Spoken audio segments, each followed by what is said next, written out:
Welcome to the Freelance Spotlight. I'm your host, Sunday Abegunde. Today, we have an extraordinary guest, Marko Puric, a senior UI UX designer from Serbia who has earned over $400,000 on Upwork, and he is ready to share his secrets to landing high-end freelancing clients both on Upwork and off Upwork. We're going to learn from Puric's story today.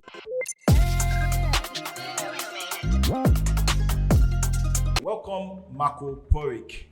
Thanks, Sunday. Thanks for inviting me to your great show.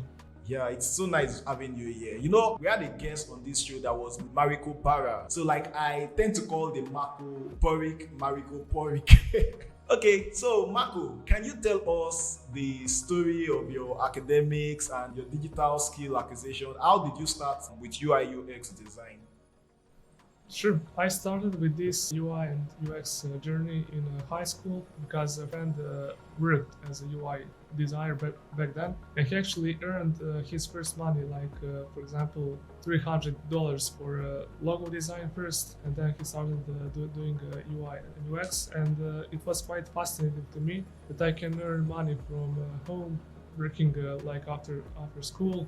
So I actually asked him to show me some tutorials or to show me some lessons, and I started learning Photoshop first, then Illustrator, and I started working on logo design contests on 99 Designs platform. It was great to me because I actually learned a lot on the platform because I worked on projects there, and the concept is that you can submit the design, and also many other designers submit their designs as well, and then client actually choose the winning concept. And it was great to me because I learned, and at the same time I can earn something, so it was a nice way of practicing and learning new skills to me. Then I worked on 99 Designs for approximately 1 year, and I won nothing, so I submitted 100 times my work, and basically I was pretty frustrated because clients actually always choose some worse designs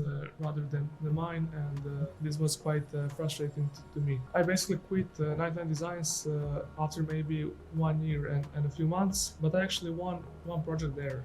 I actually worked on a project for UI design, just 5 screens of an app, and I won $1,000 that time, and that's only project that I actually won on the platform. And this actually gave me a boost of motivation, and actually that was a confirmation that I can do it, because I was unsure if this is for me because I won nothing, and I was questioning myself, is it I? So is the problem with me, or what's going on? But this was actually a confirmation that I can do it, and just matter of time. But basically when I quit 99 Designs, I was also in this period when I needed to go to college, and I didn't want to go because I didn't want to lose my time, because I started working as a UI designer and was let's say decent, and luckily CEO of one design studio here in Serbia actually hired me for a UI designer role, so this was the point that actually gave me that the confirmation I shouldn't go to college like that. So I actually worked in the design studio there, and I learned there with my colleagues and mentors. So yeah, this is something about my education, and it's not formal, so I don't have any formal degree for my profession, just YouTube videos, colleagues, and working tireless for a few years basically. Oh, that's impressive. I really love your story, and I've learned a couple of things there. As you speak, you can see I'm jotting down a number of things you said, and our listeners, our viewers on YouTube, our listeners on Spotify, Apple Music, and other platforms can also learn from this. So many of us have friends who have some digital skills, and then we are just chit-chatting with those friends. We should ask those friends to teach us, because they are one of the first person that can teach us for free. So we can hear Marko said he learned from his friends and his colleagues. and he was a graphic designer, and then he emerged from being a logo designer to something more productive when he spotted the opportunity. That means from a logo designer to a UI UX designer. And another thing I jotted down was his use of 99 design to learn. Many people want to make the kind of money that Marko is making. That means like the $400,000, but don't want to go through the process of learning. So aside the fact that he learns on YouTube, he learns on platforms like 99 Design, he also takes his time to learn from colleagues, and then he got the opportunity to work, and I'm very sure he delivered an excellent service there, and that's why they want to retain him. And another thing I love he mentioned was about him focusing on skills. See, we have passed the age where it is all about academics and degree. Now, companies, organizations out there are more interested in this service you can offer, this skill, what you can actually do, not what is on your paper, not what your paper can present, what you can actually do. I really love that, Marko. Thank you for sharing that with us. Sure, really agree with you that it is not about formal skills and degrees, it's about what you can do for the community and the company you work for. So it's very important to have actual skills, not just degrees and paper. So yeah. Yeah, great. Okay, so now let's talk about your 9 to 5 experience. Like, that means I don't know whether it is with the company you worked for as a designer or maybe another company. Your 9 to 5 experience, how were you able to transition into a freelancer on Upwork, or did you run both together? And how were you able to found 2 startups? Let's learn from that. Yeah, good question. As I said, I got the job as a UI designer in this design studio in Serbia, and it was a nice job, but I wasn't satisfied with my earnings there. I actually started working on Upwork. Before that, I already tried to work on Upwork, but I actually didn't get any jobs there, so I quit. And after 1 year, when I got hired, I actually gave Upwork a second chance. I committed myself to be more persistent, to sample proposals daily, like at least 5 to 10 proposals per day, and to work after my 9 to 5 jobs, to work on the Upwork basically. So I started applying for quite low paid jobs. It was like $20 for a book cover, $5 for vectorizing illustrations, and so on. So this wasn't like my level of knowledge, nothing near basically, but I needed to get my first project so I can build reputation and credibility on the platform. So this was my strategy that actually worked at the time. So I got my first job for I think $10 for a book cover, and the project lasted like 7 days. So it was extremely low paid because the client was, let's say, rude, because he knew that it was first project, and he actually conditioned me to like accept all his new terms, because the project was like a quick one, like just a few hours, and then it actually extended to a few days. So it was not a great experience, but that job actually was great to have reviews on my profile. So I got these first projects on Upwork after, for example, I think 2 or 3 months after I got hired in design studio. And after these few low-paid projects, I searched for a bit more serious ones. And I found a job for part-time designer for app store assets. For example, these screenshots and banners that actually every app has for the App Store. And I worked on that part-time, and the hourly rate was about $20 per hour. And this was actually a turning point, because this was quite fascinating to me that I earned more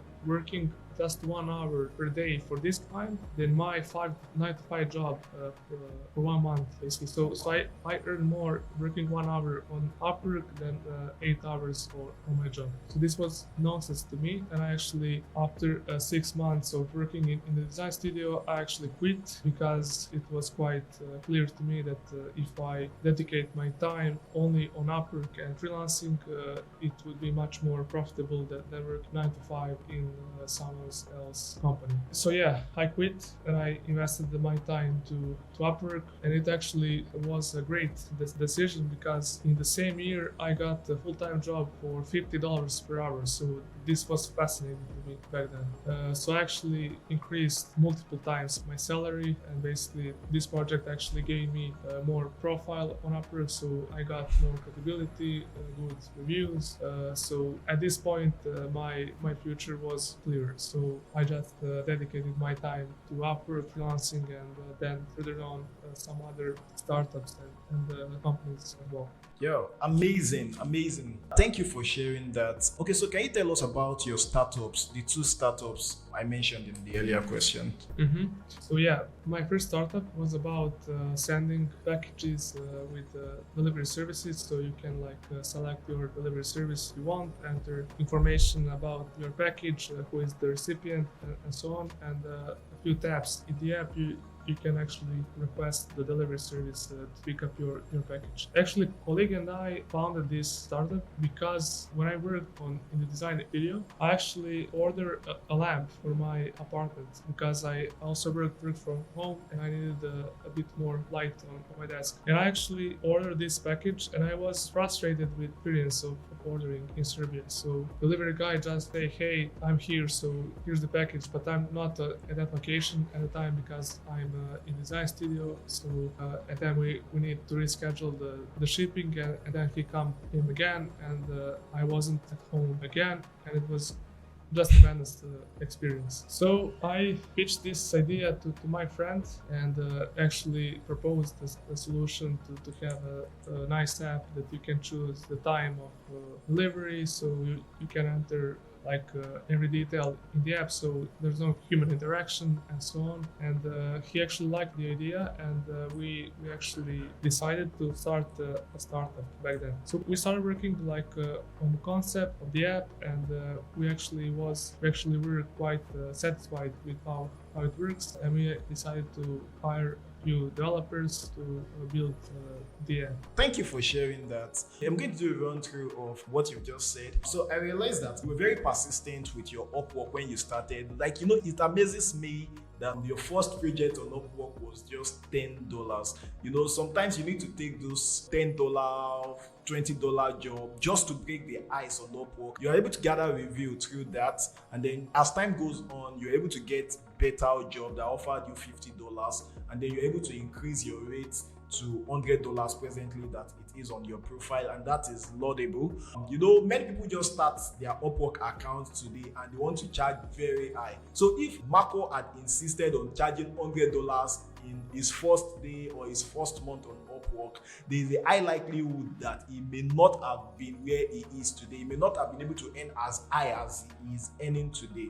He focused on delivering excellent service first for the $10 job, even if it is a $10 job that took 7 days ultimately and it is annoying, but he was able to do it and scale through that level. Then he went to the next level. Another thing I was able to learn from Marko is the importance of retainer clients. There is this saying that you are one client away from making it big on Upwork. So just one client on Upwork sometimes can change your life. I used to say on this channel of how I think my first breakthrough on Upwork was a single client I made $15,000 from within a single year, and that was amazing for me. And I love your story about how you left your 9 to 5 for freelancing. I don't know whether you freelance on other platforms too. Okay, you mentioned 99 Design, but specifically now on Upwork. I think I had a similar story to that. I was on a 9 to 5, and at some point I was spending 90% of my time on my 9 to 5 and 10% of my free time on freelancing. But I realized that when I assessed my income, about 60 to 70% of my main income was coming from freelancing, and then I was not committing enough time to it. So I had to make that decision of leaving the 9 to 5 to focus on freelancing, especially on Upwork. So thank you very much for the knowledge you're sharing, Marko. I agree 100%. So just one project actually can change your life. So it's all about persistence and a bit patience and just wait this project to come. Yeah, Lovely. Yeah, you're right.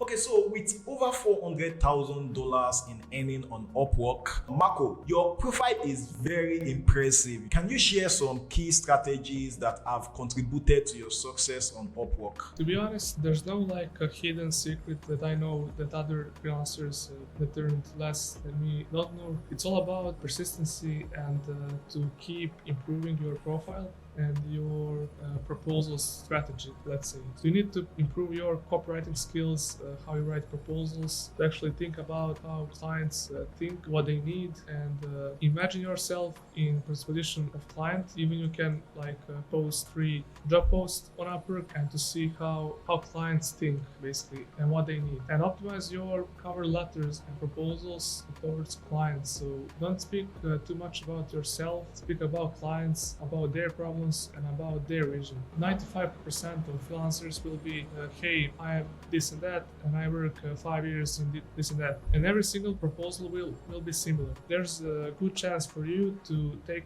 advantage of this and actually to personalize the proposal to each client and actually reflect to their problems and visions. So for the profile, so your Upwork profile, you need to keep improving it. So to ask clients for a good review after the project is done, you need to add great tagline, description, to have a professional image, and these are very very important. And most important about your profile are the elements that are visible before client actually opens your profile, and that is like profile image, tagline, short description, and a few tags like keywords. To sum up, it's important to maintain your profile, to keep improving it, to add a portfolio, thumbnails of project. It's very important to keep improving your visibility, skills, and presence.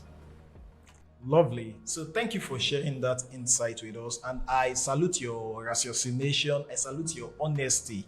I love the fact that you told us the importance of things like review, the importance of optimizing your profile. Then the major thing I take from this is persistency. So you may do everything you need to do right and still not be getting the very big projects, but remain persistent. With time, that big client is going to come. I love that. So before we go further into Marco's story, if you are following us on this podcast, if you're watching us right now or listening to us, please hit the like button to support what we do here. Okay, so Marco, what is your advice for freelancers looking to break into new niches? You know, like I would ask this question: that do you think that your specific niche, that is UI UX design, has contributed to your success?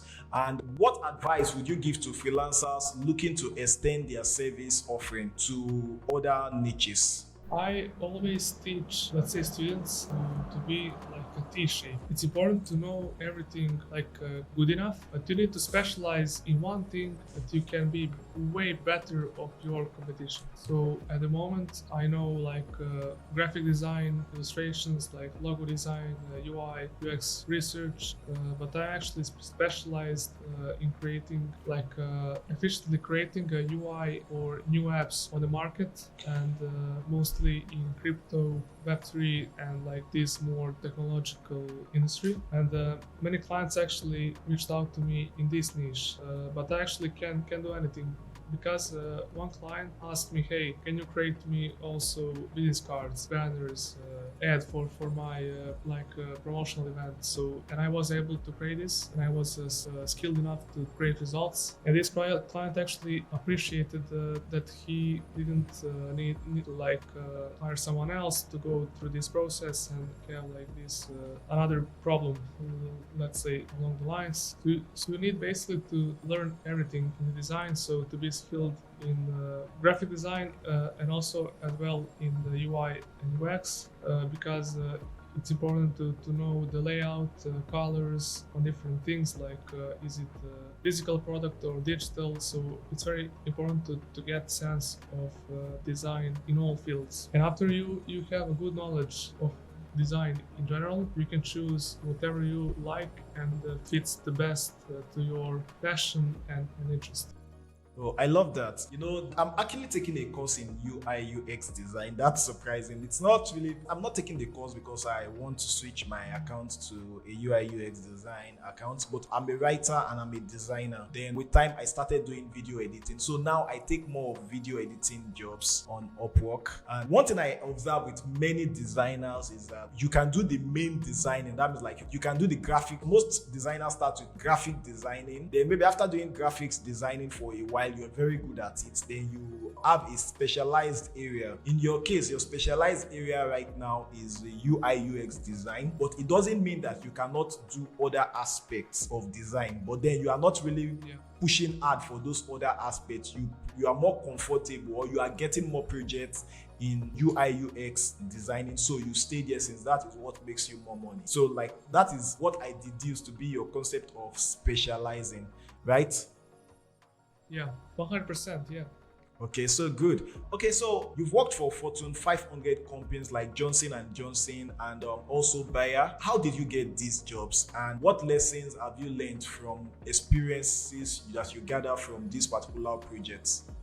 Yeah, this was a great opportunity to work even for those companies. So actually, one startup hired me from UK. It's called Huma, and basically they're a startup that works in the healthcare industry, and they have software that actually covers the patients, and doctors can see like patients' information about their health and something like this along these lines. But the point is that actually this client worked with the Bayer and Johnson, and I worked on the UI and UX part specifically for Bayer and Johnson.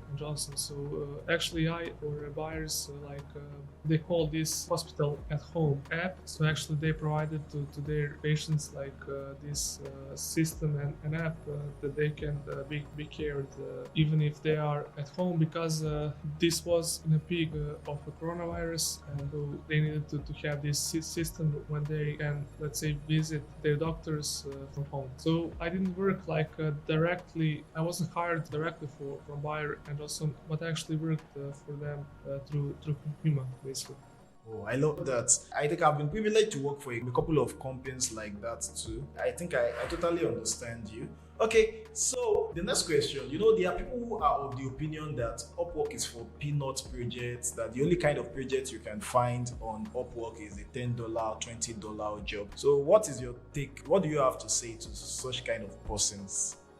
That's just not true, because you can check my profile and also filter others and extremely good profiles like that earned like a few $1,000,000. So Upwork is passing in place because at the beginning, yes, you'll maybe work on some a bit lower paid jobs, but along the way and after like 1 year or a few months or 2 years, it depends on you. So after you gain the experience and credibility on the platform, some fascinating clients actually can hire you. An example of these clients are like Microsoft and Johnson and Johnson. So these clients actually post jobs on Upwork time to time, and actually many freelancers work with these companies, and it just fascinating. So it's definitely not true that it's only for low paid jobs, maybe at the beginning, but if you present yourself as an experienced professional and that can solve problems to clients that anyone else can solve, like you can actually learn a lot and basically to have great clients there.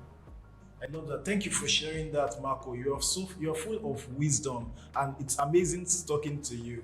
Okay, so Marco, you received amazing 5-star reviews on your profile. I actually checked your profile and I'm amazed. Almost every client you worked for gives you a 5-star. How are you able to build positive relationship with your clients on Upwork? How are you able to communicate efficiently with your clients on Upwork? Some clients don't even know how to communicate their ideas to you. How are you able to work with your difficult clients and still get a very positive review like I can see on your profile? It's vital to be transparent, to give like frequent updates to clients. So nothing is obvious.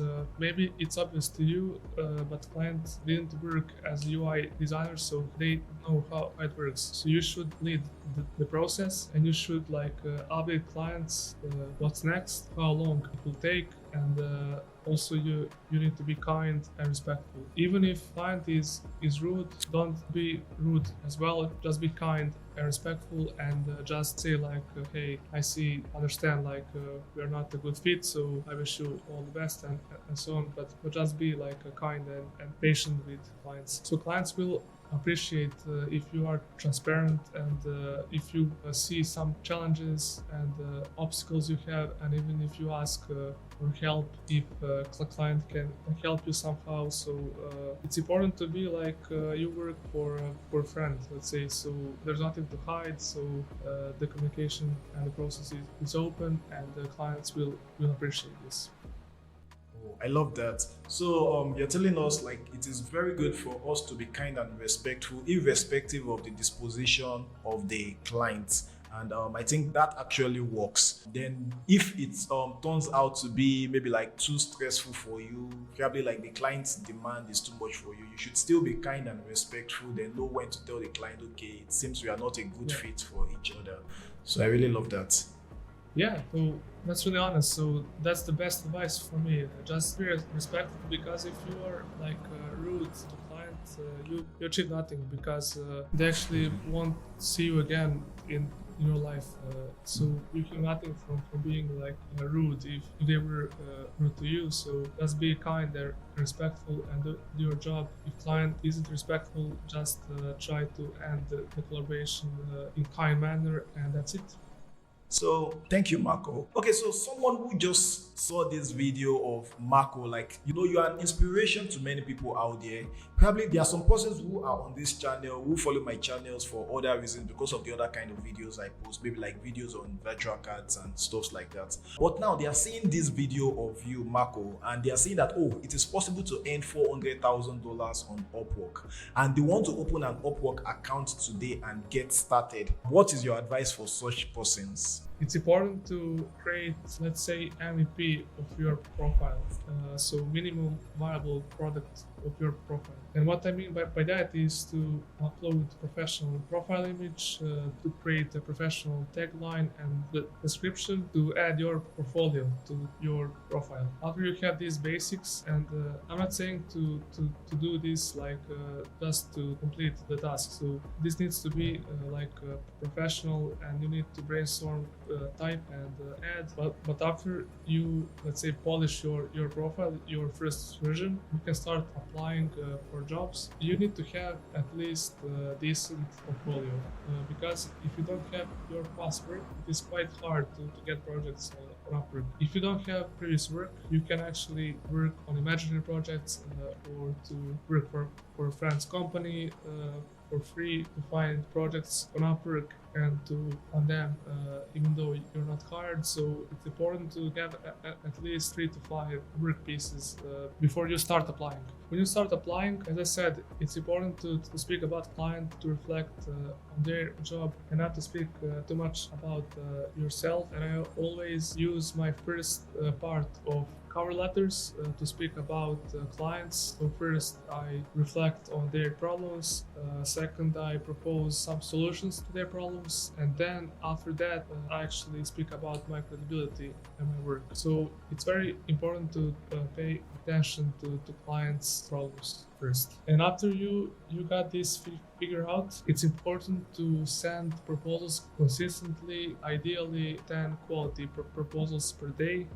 But if you don't have enough money, time for 10, you can send just 1 or 2. It doesn't matter. It's more important to have high quality cover letters and proposals instead of like quantity. So that's about it. So send 10 proposals per day, every day for at least 1 month. If you don't have money or time, send every day just a few ones, and be patient basically. And that's it. You get the first job, I promise you. Yeah, I love that.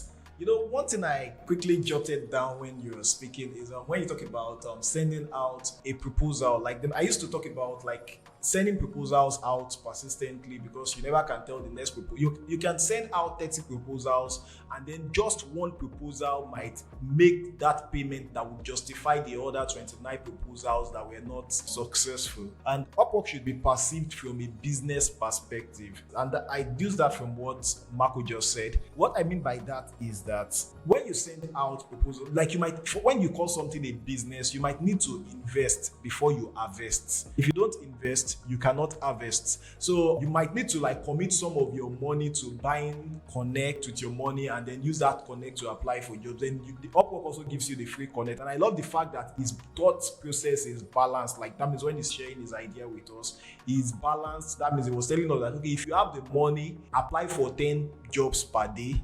Then if you know you don't have the money and time, you can just maximize the free connect that Upwork gives to you. I really love that. Thank you for sharing that, Marko.